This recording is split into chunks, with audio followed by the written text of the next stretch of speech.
Welcome to Don't Do This Guide, your go-to place for everything gardening, especially what not to do if you want thriving plants. Now, you might think fertilizing is as simple as scattering a bit of this and that, but I'm here to tell you there's a real art to it.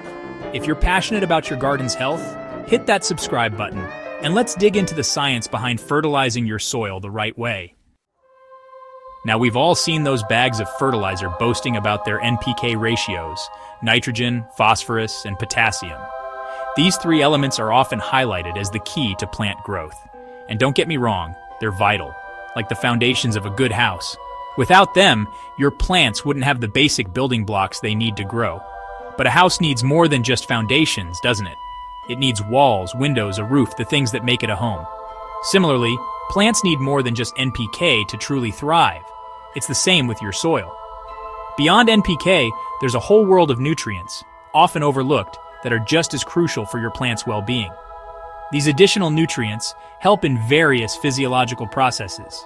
Think of them as the unsung heroes of the plant world. We're talking about secondary nutrients like calcium, which strengthens cell walls and helps with fruit development.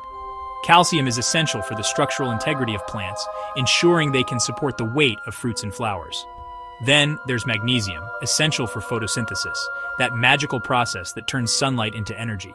Without magnesium, plants can't produce the chlorophyll they need. And let's not forget sulfur, which plays a key role in protein formation and overall plant vigor. Sulfur is crucial for the synthesis of certain amino acids, but it doesn't stop there.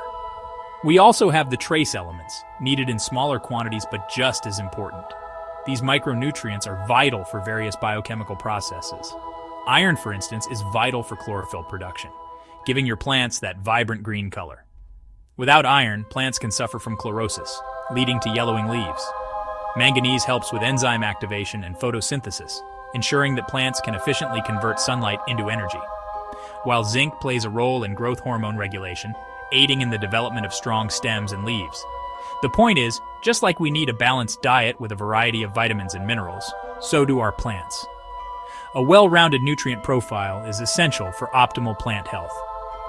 Focusing solely on NPK is like only eating bread and missing out on all the other delicious and nutritious foods out there. To truly nourish your plants, you need to provide a full spectrum of nutrients. Now, let's delve beneath the surface into the hidden world teeming with life, the soil food web. This intricate network is bustling with activity, even though we can't see it with the naked eye. This isn't about creepy crawlies, but about billions of tiny organisms, bacteria, fungi, and more that are the unsung heroes of a healthy garden. These microorganisms play a crucial role in maintaining soil health and fertility. You see, these microbes are like tiny alchemists, breaking down organic matter, dead leaves, compost, even that old banana peel you tossed in. They decompose these materials, turning them into valuable nutrients. They transform these materials into nutrients that your plants can then absorb. This transformation is essential for plant growth and development. It's a beautiful cycle of life, death, and rebirth, all happening right under our noses. This continuous process ensures that the soil remains fertile and productive. This process is what we call nutrient cycling, and it's the key to long-term soil fertility. Without it, our gardens would struggle to sustain plant life. When we add organic matter to the soil, we're not just feeding the plants directly, we're feeding this entire ecosystem, encouraging these beneficial microbes to thrive and do their work. This creates a self-sustaining environment. Think of it like this. Synthetic fertilizers are like giving your plants a quick, sugary snack, a temporary energy boost. They provide immediate nutrients but lack the long-term benefits. But building a healthy soil food web with organic matter is like providing them with a nutritious, slow-release meal that keeps them going for the long haul. This approach ensures sustained growth and resilience. Now, I know you want the best for your plants, and you might think, a little extra fertilizer won't hurt. But trust me, when it comes to fertilizing, more is not always better. In fact, over-fertilizing can do more harm than good. Imagine this. You water your plants with a fire hose. Sure, they'll get a lot of water, but they'll also be battered and bruised, their roots struggling to breathe. That's what happens when you over-fertilize. The excess salts and chemical fertilizers can damage plant roots, leading to what we call nutrient burn. And it's not just the plants that suffer. Overfertilizing can disrupt the delicate balance of the soil food web, harming those beneficial microbes we talked about. It's like throwing a wild party in a quiet library. It throws everything off kilter. Moreover, excess nutrients, especially nitrogen, can leach into the groundwater, polluting our waterways and harming aquatic life. So remember, a gentle hand is key. It's about working with nature, not against it. Now let's talk about the age-old debate: organic versus synthetic fertilizers.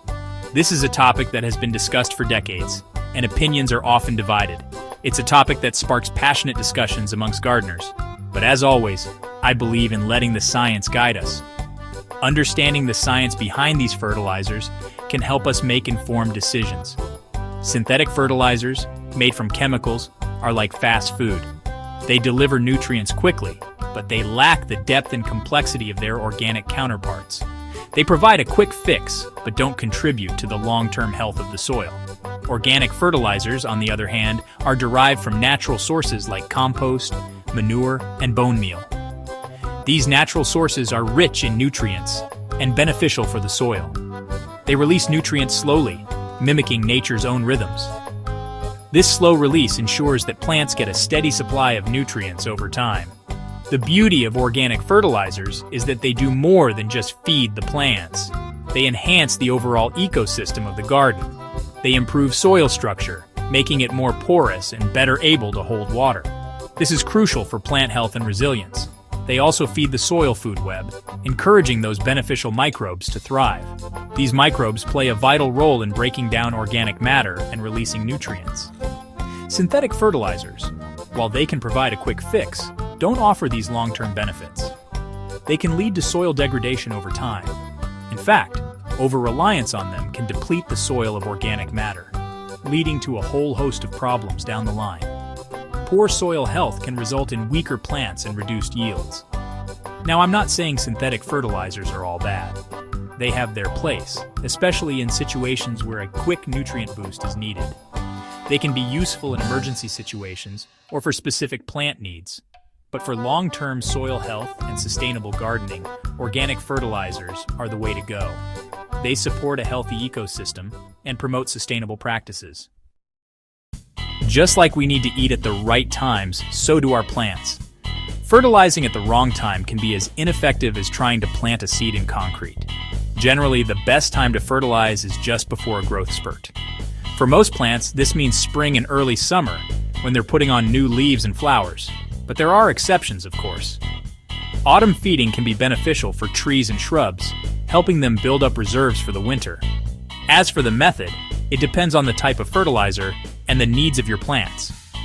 Broadcasting, or scattering fertilizer evenly over the soil surface, is suitable for granular fertilizers.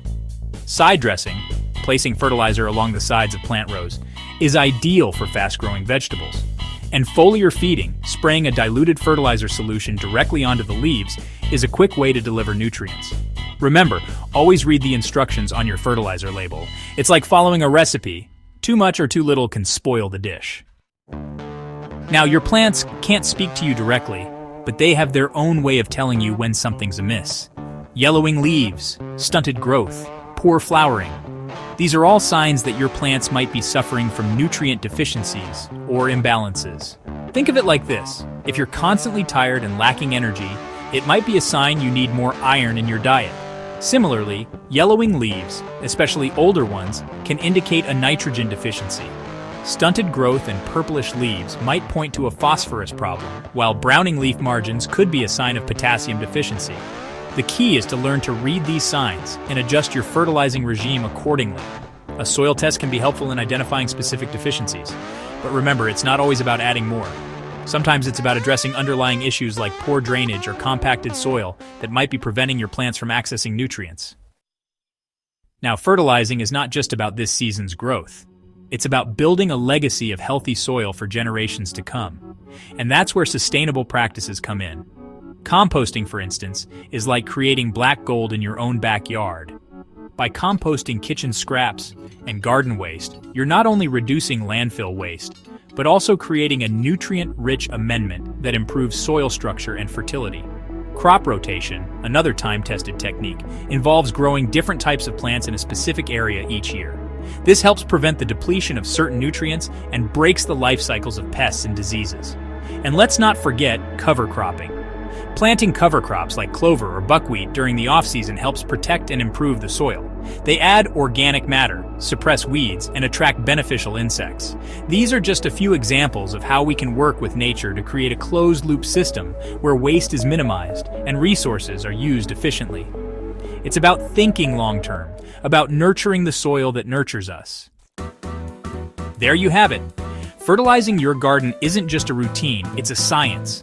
Understanding your soil, the nutrients it needs, and how to provide them effectively is the key to a thriving garden. Make your soil work with you, not against you. If you found this video helpful, don't forget to like, comment, and of course, subscribe to Don't Do This Guide for more smart gardening insights.